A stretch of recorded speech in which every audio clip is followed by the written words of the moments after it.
इस वीडियो में हम बताने वाले हैं कक्षा 10 की संस्कृत का पहला लेसन है। इसमें मंगलम, तो इसका पद दिया है। पहला पद है इसमें, हिरण्मयेन पात्रेण सत्य अपिहितम मुखम तत्वम पुषन पाभिरीनु सतधर्माय दृश्यते। यानी ये ईशावास्य उपनिषद से लिया गया है। ठीक है, ये पद जो है ईशावास्य उपनिषद से लिया गया है। अर्थ है होता है इसका, हे प्रभु, सत का मुख सोने जैसा आवरण से ढका हुआ है। सत धर्म की प्राप्ति के लिए उस आवरण को हटा दें। ठीक है, ये पहला दोहा का अर्थ है। दूसरा है इसका, अनोर्नियान महतो मह्यान आत्मा तस्य या आत्मास्य जंतो निहितो गुहायाम तम कर्तु पश्यति वित शोको धातु प्रसादान महिमान मात्मनः। ये जो पद है ये कठोपनिषद, ठीक है, कठोपनिषद से लिया गया है या कठ उपनिषद से लिया गया है। ठीक है, यहाँ पर हमने हटा के लिखे हैं, सब दिख करते हैं। अर्थ होता है इसका, मनुष्य के हृदय रूपी गुफा में अणु से भी छोटा और महान से महान आत्मा विद्वान है। महान से महान मतलब बड़ा से बड़ा रूप में विद्वान है। विद्वान शोक रहित होकर उस श्रेष्ठ परमात्माओं को देखता है। ठीक है, और तीसरा इसका है, सत्यमेव जयते नानिदितम सत्यन पथता या पंथा वित्तो देवयाना येना क्रमण्य ऋषियों हयाप्त कामा यत्र तत्र सत्स्य परम निधानम। ये मुंडक उपनिषद से लिया गया है। ठीक है, ये इसलिए बताते हैं कि तो ऑब्जेक्टिव में काम आएगा। चलिए, अर्थ होता है, सत्य की ही जीत होती है, झूठ की नहीं। सत्य से ही देवलोक का रास्ता प्राप्त होता है। ऋषि लोग देवलोक को प्राप्त करने के लिए उस सत्य को प्राप्त करते हैं जहाँ सत्य का भंडार है।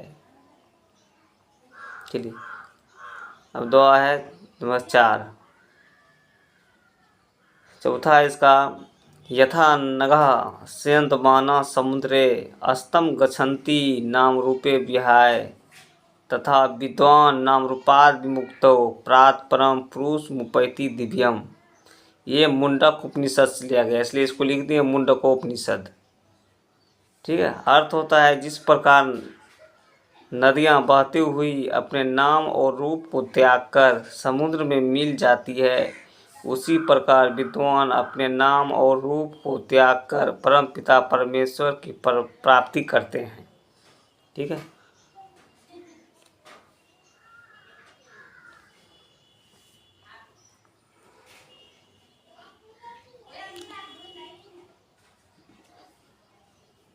चलिए उसके बाद 5वां है इसका, विदाह में तम पुरुषम महानतम आदित्य वर्ण तमसा प्रस्तात् तमेव विदितवादी मृत्यु मेति ननया पंथा विदते अनाय। कहता है, मुझे ही महान पुरुष यानी परमात्मा जानो, जो प्रकाश स्वरूप में अंधकार के आगे हैं। उसी को जानकर मृत्यु को प्राप्त किया जाता है। इसके अलावा दूसरा कोई मार्ग नहीं है, अर्थात आत्मज्ञान के बिना मोक्ष की प्राप्ति संभव नहीं है। ठीक है, तो ये मंगलम पाठ का जितना भी श्लोक था और इसका हमने अर्थ सहित बता दिए हैं। उसके बाद इसका प्रश्न उत्तर देखेंगे। मंगलम चैप्टर का देख लो, प्रश्न उत्तर है। पहला है, हर परिस्थिति में धर्म की ही रक्षा क्यों करनी चाहिए? ठीक है, उत्तर है, धर्म मनुष्य के जीवन को सकारात्मक बनाता है। धर्म को मानने वाला व्यक्ति कभी भी बुरी संगत में नहीं पड़ता है और धन का उपयोग सही दिशा में करता है। इसलिए मनुष्य को हर परिस्थिति में धर्म की रक्षा करनी चाहिए। चलिए, उसके बाद क्वेश्चन है, नदी और विद्वान में क्या समानता है? तो मुंडक उपनिषद में महर्षि वेदव्यास का कहना है कि जिस प्रकार बहती हुई नदियाँ अपने नाम और रूप को छोड़कर समुद्र में मिल जाती है, उसी प्रकार विद्वान पुरुष ईश्वर के दिव्य प्रकाश में मिलकर जीवन योनि से मुक्त हो जाता है। अगला क्वेश्चन है क्वेश्चन नंबर 3, आत्मा का स्वरूप कैसा है और वह कहाँ निवास करती है? अथवा आत्मा के स्वरूप का वर्णन करें। देखो, आत्मा जो है मनुष्य की हृदय रूपी गुहा में अवस्थित है। यह महान से भी महान है, यानी बड़ा से भी बड़ा है। यह अणु से भी सूक्ष्म है, मतलब अणु से भी छोटा है। इसका रहस्य समझने वाला सत्य का खोज करता है और वह मनुष्य के हृदय में निवास करता है। ठीक है। क्वेश्चन 4 है, मंगलम पाठ का 5 वाक्य में परिचय दे। तो मंगलम पाठ में कुल 5 मंत्र हैं। मंगलम पाठ में आत्मा के स्वरूप का वर्णन किया गया है और उसमें यह बताया गया है कि आत्मा मनुष्य की हृदय रूपी गुफा में अवस्थित है और वह महान से भी महान है और अणु से भी सूक्ष्म है। मुंडक उपनिषद में महर्षि वेदव्यास का कहना है कि जिस प्रकार से बहती हुई नदियाँ अपने नाम और रूप को छोड़कर समुद्र में मिल जाती है, उसी प्रकार विद्वान पुरुष दिव्य प्रकाश में मिलकर जीवन योनि से मुक्त हो जाता है।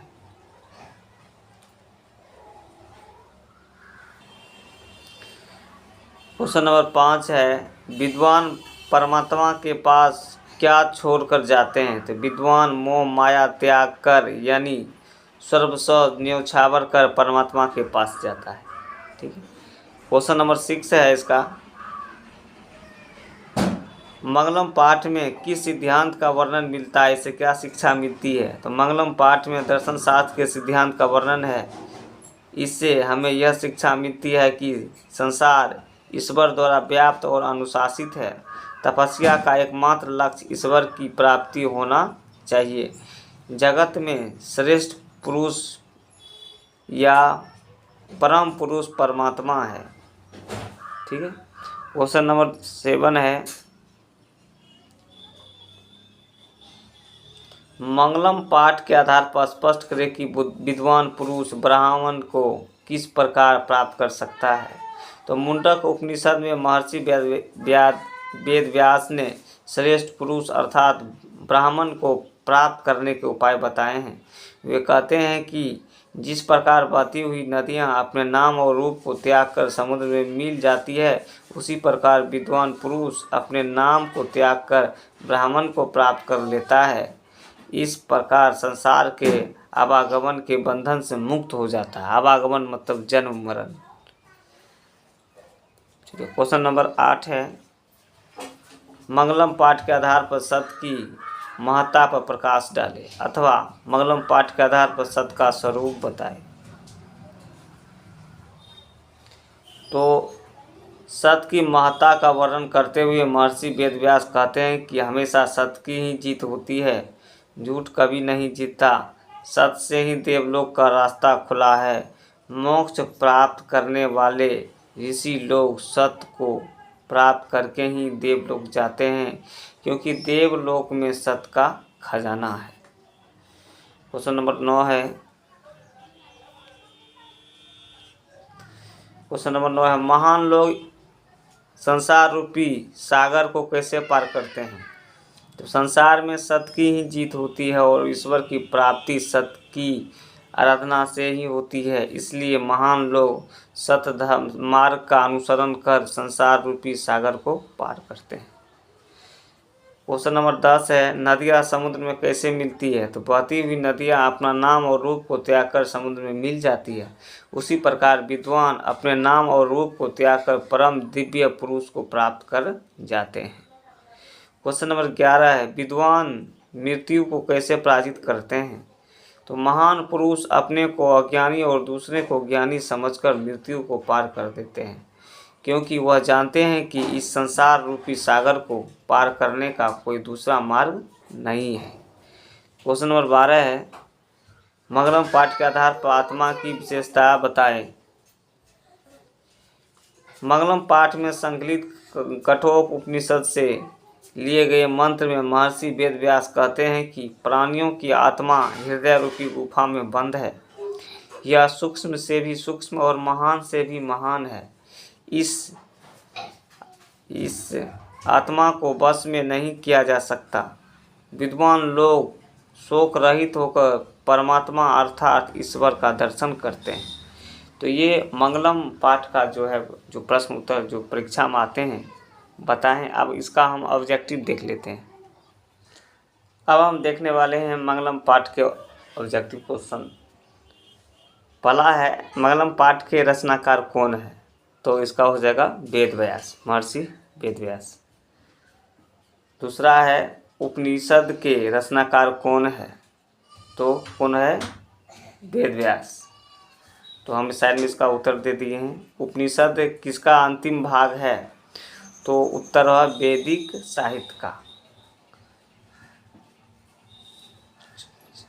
4 है, प्रश्न संख्या 4, मंगलम पाठ में किस प्रकार के मंत्र है? तो ये पदात्मक मंत्र है। ठीक है। उपनिषद किसका सिद्धांत प्रकट करता है? तो ये दर्शन का होगा। 6 नंबर है, किसे वश में नहीं किया जा सकता? तो ये आत्मा का। 7 नंबर है, मंगलम पाठ कहाँ से संकलित है? तो ये उपनिषद से। 8 है, महान से भी महान क्या है? तो आत्मा है। सूक्ष्म से सूक्ष्म कौन है? तो आत्मा है। और इसके हेल्पिंग के लिए हम कुछ आंसर बगल में दे दिए हैं।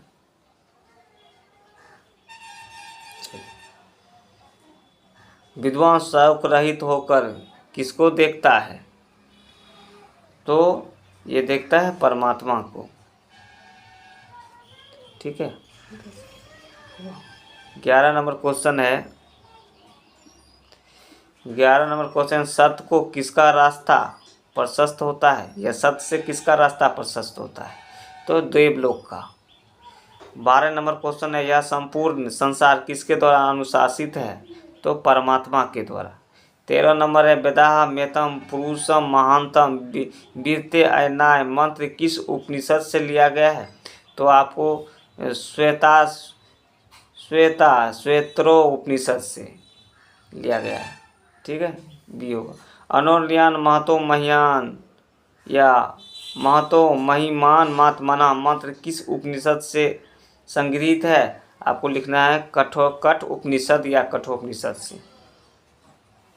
नदियां नाम और रूप को छोड़कर किस में मिलती है? तो समुद्र में मिल जाती है। चलिए, क्वेश्चन नंबर 16 है, किसकी विजय नहीं होती है? तो असत की। 17 है, किनकी महिमा का गायन हुआ है? तो ये हो जाएगा डी, परमात्मा का। सबसे बड़ा खजाना क्या है? तो सत्य। 19 नंबर है, ईश्वर क्या है? ईश्वर क्या है? तो हो जाएगा सत्य। ठीक है। उसके बाद क्वेश्चन नंबर 20 है, ईशावास्योपनिषद में किसके विषय में कहा गया है? तो आपको डी, सत्य के बारे में। 21 कठोपनिषद में किसके बारे में कहा गया है? तो बी, मोक्ष के बारे में। श्वेत्रो उपनिषद में किसके बारे में कहा गया है? तो परमात्मा के बारे में। किसके प्रभाव से विद्वान शोक रहित होते हैं? तो इंद्रिय के प्रभाव से। ठीक है। सतमार्ग से विद्वान कहाँ जाते हैं? तो देवलोक जाते हैं। कौन अपने नाम और रूप को छोड़कर समुद्र में मिल जाती है? तो सी होगा नदियाँ। क्वेश्चन नंबर 26 है, साधक किसको पार करते हैं? तो ये मृत्यु को। 27 है, सत्य धर्म के लिए किसको हटा दे? तो हिरण्मयन पात्रेन को। 28 है, सत का मुख किस पात्र से ढका है? तो आपको स्वर्ण याद रखनी है। नदियाँ क्या छोड़कर समुद्र में मिल जाती है? तो हो जाएगा नाम। प्राणियों के हृदय रूपी गुफा में कौन बंद है? तो इसमें हो जाएगा आत्मा। चलिए 31 है, क्वेश्चन नंबर 31 है, नदियाँ कहाँ जाकर मिलती है? तो समुद्र में। किसकी जय होती है? तो सत की। किसका मुख सोने के पात्र से बंद है? तो ये सत का। ब्राह्मण का मुख किससे ढका है? तो सोने से।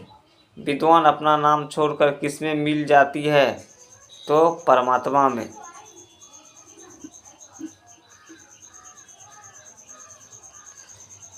चलिए उसके बाद है 36 है, ऋषि लोग देवलोक की प्राप्ति के लिए किस मार्ग को अपनाते हैं? तो सतमार्ग को। हिरण्मयन पात्रेण सत्य धर्माय दृश्यते किस उपनिषद का मंत्र है? तो ये ईशावास्योपनिषद। 38 है, उपनिषद के अंतिम भाग में किसका सिद्धांत है? तो दर्शन शास्त्र के। आदित्य का पर्यायवाची क्या है? तो इसका हो जाएगा सूर्य। ठीक है। अगर हमारा वीडियो आप लोगों को अच्छा लगता है तो हमारे वीडियो को लाइक करें, हमारे चैनल को सब्सक्राइब करें, ताकि हमें और अच्छे वीडियो बनाने का मोटिवेशन मिल सके। Thank you for watching.